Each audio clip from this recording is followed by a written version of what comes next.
бізге неге пайғамбарымыз саллаллаху алейхи вассаламды қатты жақсы көру керек, өзімізден артық?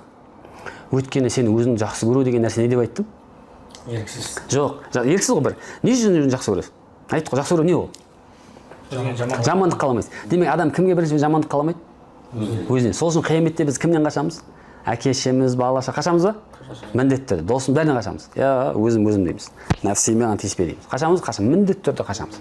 Қаштық қой. Бірақ сен өзіңді жақсы көрсең, қара, өзіңді жақсы көрсең, сен тозақтан құтқара алатын ба едің, пайғамбар болмаса? Жоқ. Демек сен өзіңді жақсы көру арқылы сен тозақтан құтылғың келді ма? Сен өзіңді жақсы көру, жамандықты қаламадың ғой. Тозақтан құтылғың келді ма? Сен тозақтан өзіңді жақсы көру арқылы құтылып кететін бе едің? Жоқ. Сені кім құтқарды? Демек пайғамбарды сүю арқылы өзіңді құтқардың ба? Демек пайғамбарды сүй, өзіңді құтқарып қалу үшін. Сен пайғамбарымыз саллаллаху алейхи вассаламды сүйдің, өзіңді құтқардың да. Әйтпесе өзіңді сүйіп, пайғамбар өзіңді сүйіп, сен тозақтан құтыла алмайтын едің. Сенің өзіңді құтқарып тұрған пайғамбарымыз саллаллаху алейхи вассалам болса, неге артық жақсы көрмеске?